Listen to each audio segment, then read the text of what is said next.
Howdy folks, James at Rexem, rexem.com.au. Rexem is what we do, and welcome to Season 1, Episode 1 of the Rexem Australia podcast.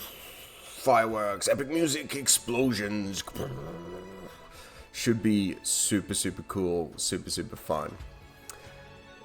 I've been told I can talk really fast when I get excited. I am going to slow down. And I'm also going to get myself a better microphone. So hopefully this one is okay for now.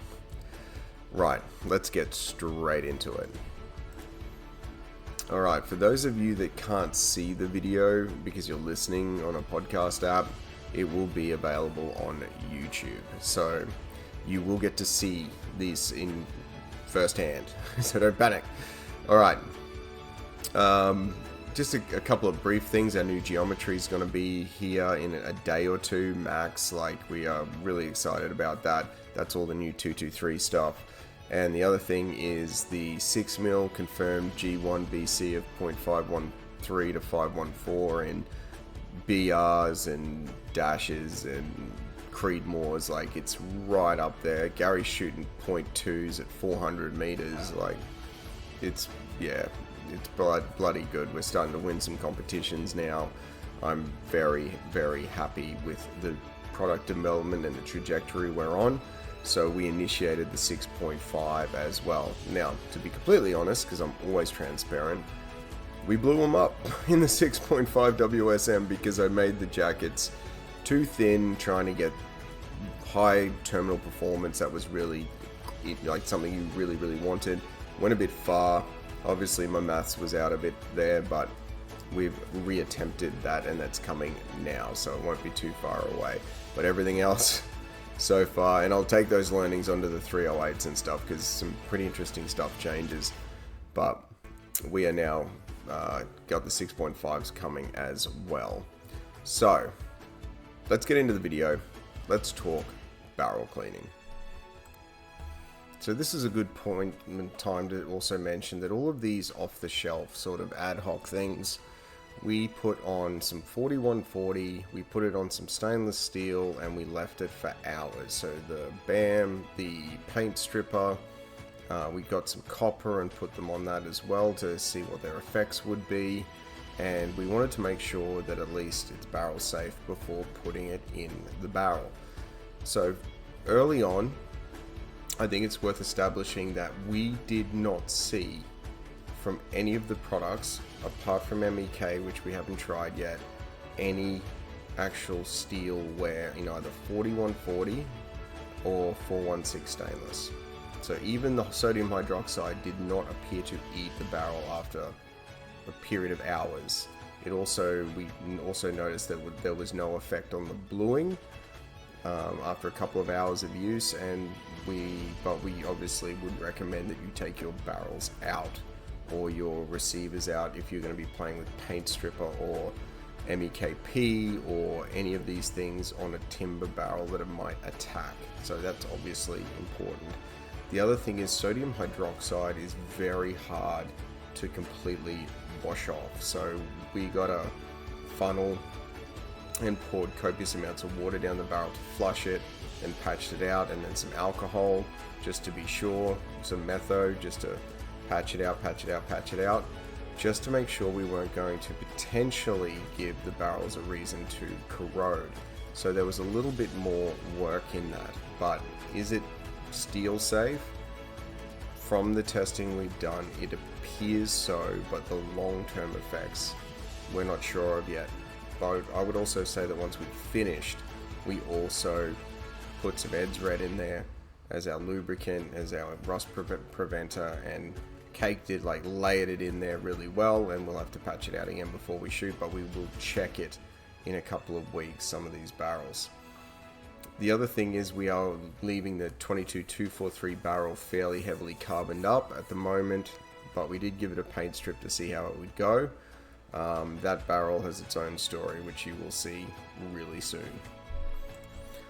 Alright, so here is the test, the experimental premise. We've got Gary the Crazy Wizard running a variety of off-the-shelf gun shop products, and I have taken the alternative and gone all the automotive at-home solutions and concoctions, right? So Gary's running G96, just the gun oil, then the G96 Bore solvent, then Hoppies, then Iosso, and he's going to do the Iosso 3 times. He's then going to get out his 3006, which has never been cleaned. It's just full of garbage and copper and grossness, and he's going to use Boretech Eliminator and Bortech Copper Remover, and we're going to have a look. Each one's going to be left between 20 and 30 minutes, scrubbed, and then see what the results are. I, on the other hand, am going to be running Edge Red, homemade, very easy to make. I'm going to be running Brake Cleaner. I'm going to be running Lacquer Thinner, Paint Stripper, and Easy Off BAM, which is all stuff I've read about online. I've read about all of these things online, and it seems like a lot of people are like, but maybe I should try this, it might work, and they get scared. So we did some testing on barrel effects on that as well. Oh, and I also got some MEKP, which will be here tomorrow, and that will be part 2 of this video. So the test procedure, we assume that a lot of these products that Gary's using are barrel safe. There are products out there like sweets and stuff which will attack your barrel. We know that CLR attacks barrels and stuff, so I didn't want to use CLR, like there's a bit of evidence already there. But we wanted to see how some of these other ones perform, and the MEK I'm really interested in, so I'm saving one of my barrels for that. Alright, so setting up this experiment, we're going to just start with Gary's barrel here. I'm going to open some videos here. So this one on the right is Gary's barrel before having any cleaning done. It's 250 rounds in. It's a 223 Hauer barrel. It's lots of copper, carbon on top, so copper carbon fouling. It's pretty bad, but it still shoots really good. Still shooting our projectiles really well, actually, surprisingly, or not so surprisingly. Just running all the way down to the chamber, we'll have a look at what his carbon ring looks like. It's pretty fouly in there. Let's go back a bit. There it is. It's reasonable, bit of carbon there. And yeah, we're gonna have at it. So the first clean was 20 minutes of G96, and we're sort of just going to run through it roughly the same time. So we did get rid of like that dusty loose carbon, exposed a lot of copper and hard carbon fouling in there. So we're looking at the left hand video now, but that hard carbon is still there, loads of it, breaking away. So each one of these gets scrubbed with a bronze brush post cleaning. So it's done a bit of work, exposed some more copper, and it's knocked off a lot of the dust, the carbony dust, but it hasn't, as you can see, it's still got, see if I can, there's a mouse, still, you got this hard carbon building up along here. It's not too bad at the moment, it's not going to affect the bullet, but it's something you probably want to get rid of. Now he's going to go to G96 Bore solvent, which again is on the left, and just running through. The G96 Bore solvent for half an hour did a really good job here. It really did. It's removed a lot of the carbon and copper, the looser stuff up near the muzzle anyway. It's done a good job. I'm actually quite impressed with that. There's still some copper streaking in there, but again, it's one treatment. It's just moved through, and the hard carbon is starting to really expose now, and some of that darkening is also just heat as you get closer to the breach, but you can see that it's done a good job on that carbon ring as well. So let's bring up the G96. So the one on the right is the G96 on the carbon ring there, but the Bore solvent has actually attacked it quite a bit, which is good. You might be able to put a bronze brush in a power drill and get rid of some of that stuff. Alright, let's go to Hoppies. Did Hoppies do anything? So Hoppies is now on the right, so we're kind of alternating between the two. Hoppies does this interesting thing where it kind of copper washes. A lot of the copper cleaners seem to do this. As they dissolve it and you patch it out, it kind of leaves a coppery hue and washes the copper down the barrel, which I find quite interesting. It means it's working. But that hard carbon up near the muzzle end is still there. The rest of it's pretty clean, coming down to the hard carbon again, down near the chamber, and that stuff's just baked on there. Hasn't moved. Hoppies really didn't do anything, and it didn't really touch the carbon ring either. It's a good copper remover. Does a bit of carbon, but obviously doesn't attack the hard stuff. Okay, so I think the G96 Bore solvent did a better job. Let's have a look at Iosso. So this is one treatment with Iosso, 10 strokes, and you can immediately see that it's polished. So Iosso is an abrasive with a special brush. It's got rid of that sort of golden hue from the copper. Started to attack some of that carbon, that hard carbon up near the chamber end. You can see the intermittent streaking there. And the carbon ring has been touched a little bit, not much, but it's pretty much slowly getting eaten away. Alright, let's have a look at his second 10 strokes. So this is Iosso number 2. And he came in from the chamber end, I think, this time. Yeah, the carbon ring is still a little bit of present there, but number 2 with the abrasive. So this is 20 strokes. You can see that it's actually polishing off that discolored metal. It's cleaned up the grooves quite well in the rifling.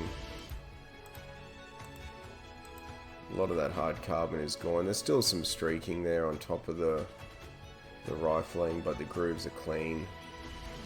So that's 3. Let's go to Iosso. So this is 30 total strokes. I'm fully aware it's an abrasive, but carbon ring's pretty much gone. There's a few little chunks, but look at how polished his throat and lands and grooves look. His rifling's still got a little bit on top, but it's really not much, and this thing is polished all the way through. There's a little bit of hard carbon left in intermittent spots, but in terms of clean, that's clean. That's really clean. I mean, it's almost so bright it blinds you. Alright, so okay, good results. Good results, Gary, on your 223. Alright, let's have a look at my 223 barrel. So this one's been pretty well maintained, okay? Like, I clean it regularly with Ed's Red. I've just been using that because I got heaps of stuff here to make it.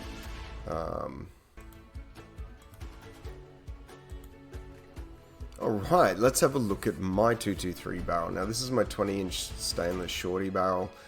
I keep it pretty well maintained with Ed's Red, okay? So the carbon ring there, starting to develop a bit, hasn't really done anything to it, that old Ed's Red. There's plenty of baked on hard carbon right up near the chamber. It's reasonably clean. There's a bit of that copper wash because I do use Hoppies sometimes to get rid of the copper because Ed's Red will not attack it. But you can see that kind of hue. Pretty clean looking. I'm pretty happy with that in general. But that carbon there up at the chamber end's got to go. Alright.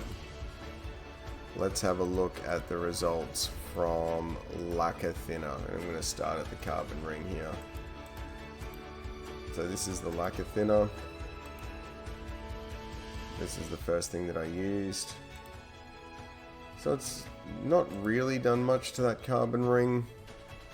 It's 30 strokes with the bronze brush, but you can see some light now coming through the hard carbon near the chamber, but it hasn't really removed anything too aggressively. So this is 30 minutes.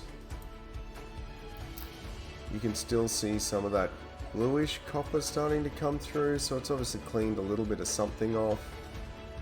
You can see that the Hoppies might have oxidized some of that copper, and you can see the wash really come through now, which I find interesting. So not really much has happened with the lacquer thinner. Like, I did get a lot of patches out, but like they were black. but it wasn't too great. So then I broke out the brake cleaner. Alright, let's have a look at what that did. Now the brake cleaner's made a good dent on that discoloration in carbon ring. Okay, I think a couple of turns with the bronze brush might have been good there. But I didn't want to go too overboard, but you can see it's actually starting to break through that hard carbon a little bit. You can see a bit more steel showing through.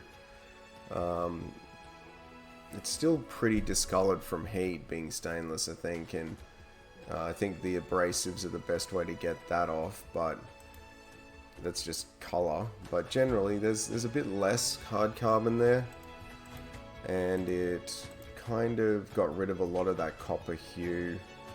All that blue oxidization color's gone.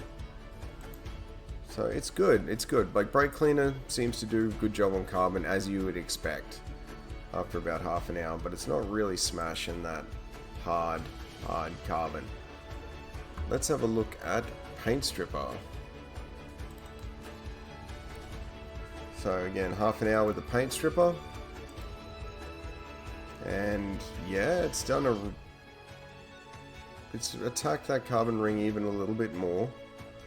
Let's have a look at the carbon up in the throat area. So it's actually broken this down a bit more. It's better than it was. You got a lot more reflected light coming through, and it dissolves copper. So paint stripper dissolves copper.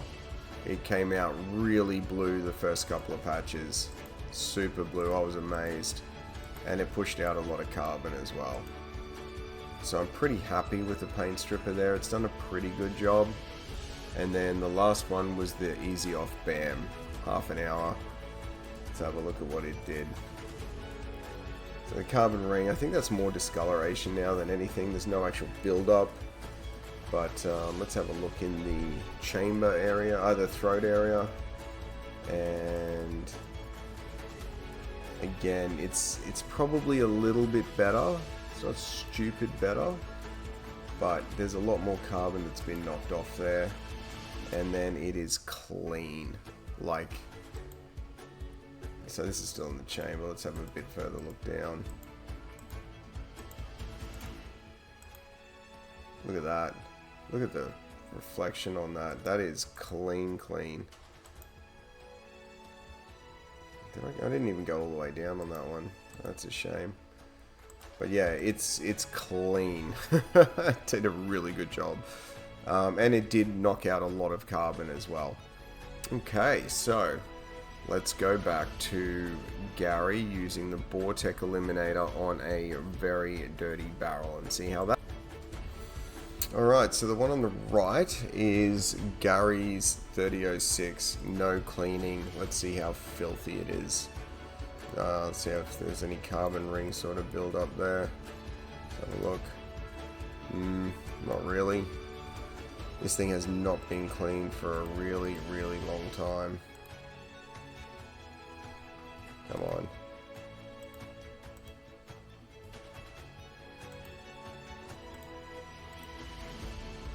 Alright, so lots of carbon, copper oxide, filth, grossness, pitting, all the good stuff, rust. Oh dear. Let's see what the Bortech Eliminator does, shall we? So, going in straight away, a lot of that dusty carbon is gone. Again, this was 20 minutes with it, or whatever the instructions were with it. And look, it's a lot better. The Bortech Eliminator has removed a lot of that surface carbon, exposing a lot of copper and rust. A lot of pitting. Oh my goodness. Could be trouble. Alright, what does Bortech Eliminator number 2 look like? So this is another 20 minutes of it, or whatever the recommended dose is. And the hard carbon's still there. I would expect as much. It's a lot cleaner. Yeah, look, it's really brightened up. That copper's really showing through now. Bortech Eliminator does not attack copper or rust. Look at it, far out. It's going to be interesting to see what they come up looking like. Alright, and then he runs in there with a copper clean from Bortech, the CU2 or 4 or whatever it's called. And that copper hue does show up here from the wash. So it's getting the copper out, but that rusty, coppery mess in there is still there. Hasn't really hit that. Some pittings now showing up, which is interesting. Okay. And copper 2. So this is the second copper. Look at that. So his actual...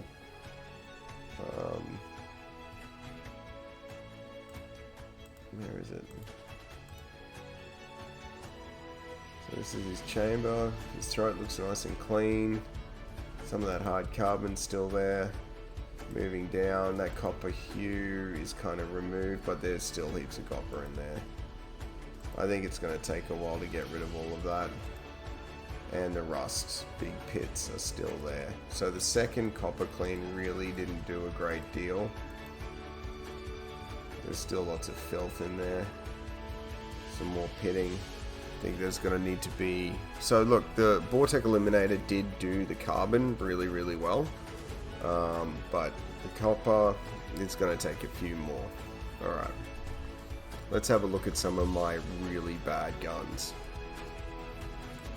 Alright, so backstory on my 6.5 WSM, which is on the right, is it is my deer gun, and I went on a wet hunt 9 months ago and I thought I cleaned it and I didn't. So it's very embarrassing. It still has a huge amount of carbon in there and I got rusty, and I'm very embarrassed about this, but sometimes you just forget, maybe. Because if you have a lot of guns, you go through your cleaning regime, but I've got a really decent sized carbon ring there. A lot of heat discoloration because it is a 6.5 WSM. It's an absolute monster. Lots of carbon in there, but then I started to get really disappointed in myself because it is full of copper oxide, carbon, and rust. Look at that. That is not cool. This is what happens when you don't oil your guns. I thought I did. I'm usually religious with this stuff, but I haven't taken it out of the safe in a long time, and I've got some really nasty oxidizing going on in there. That's awful. I'm really disappointed in myself. So the first thing I did after looking at the other ones, I thought I'd start with paint stripper and just get in there and get the copper and everything out. And after 30 minutes and a good scrub, these are my results. Why is that not playing the game? There it is. So a lot of that carbon ring has been destroyed, which is good. Still very discolored, but you can see on the actual image of the depth of it that it's not impacting the bullet at all. It's a lot cleaner. The paint stripper also got rid of loads of that carbon. Some of that hard carbon's still up there in the grooves. It's done a lot of work on the rust spots there. Okay, so for an initial clean, the copper's starting to come out, the pits are starting to show, it's starting to reflect a bit.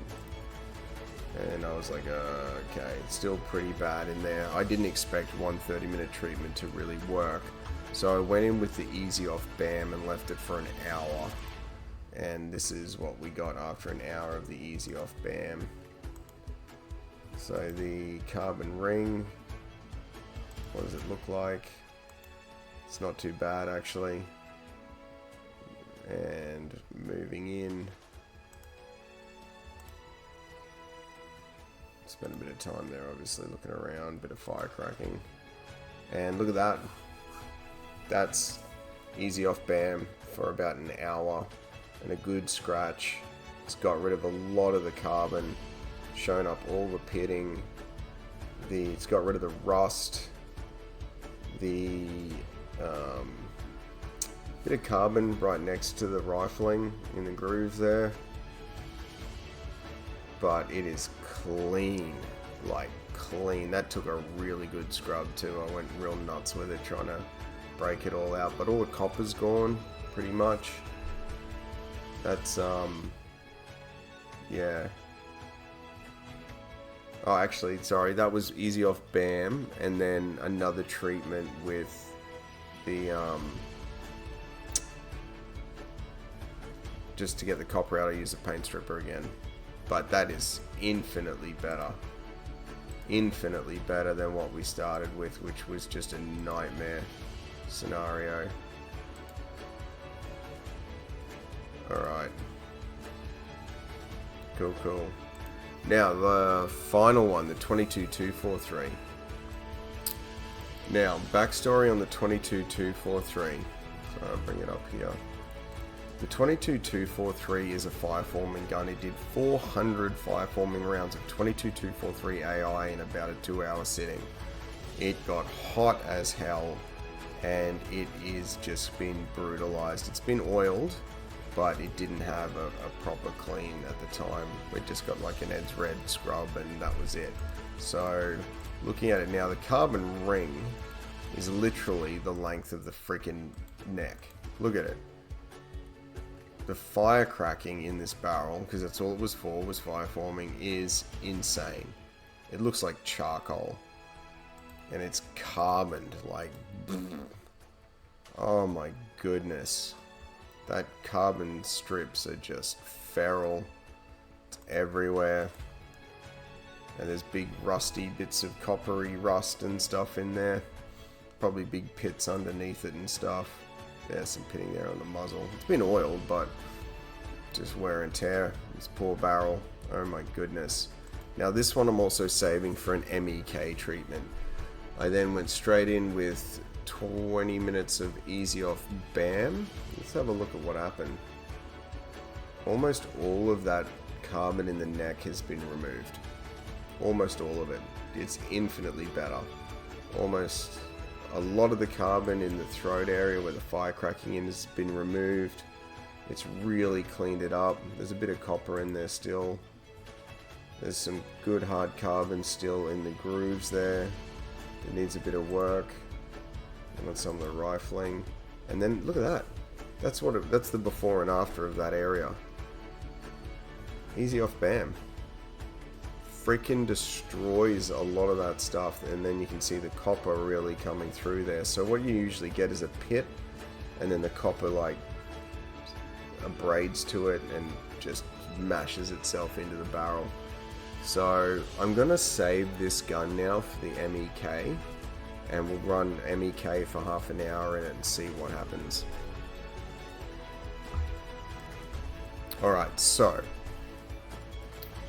time to sort of recap a little bit here. There's a few things going on, but I just wanted to reiterate the reason we did this is because there's so much stuff online about people talking about Easy Off BAM or brake cleaner or paint stripper for barrels, and it's like no one ever actually had the courage to do it. And I'm like, I've got the barrels, I'm just going to do it and publish this and say, look, these are our results.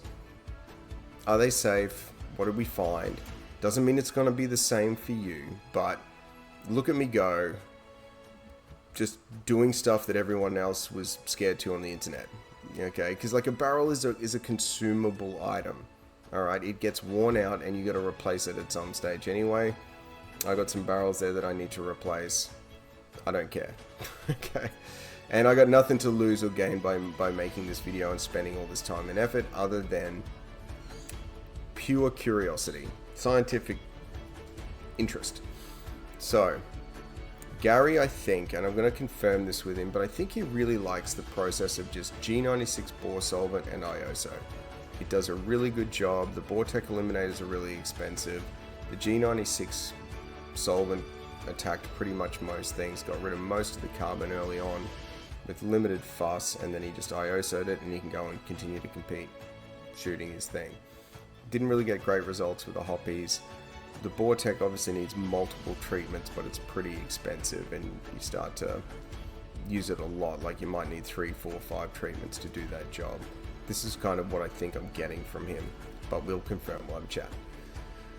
Now on my particular side, again, all of these products didn't seem to eat the steel and they didn't seem to eat the bluing. There's a couple of advantages of some of them. So the Ed's Red, nice and easy, relatively safe.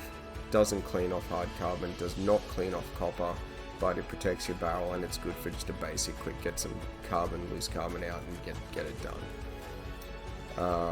The brake cleaner attacks carbon. It gets some bulk carbon out.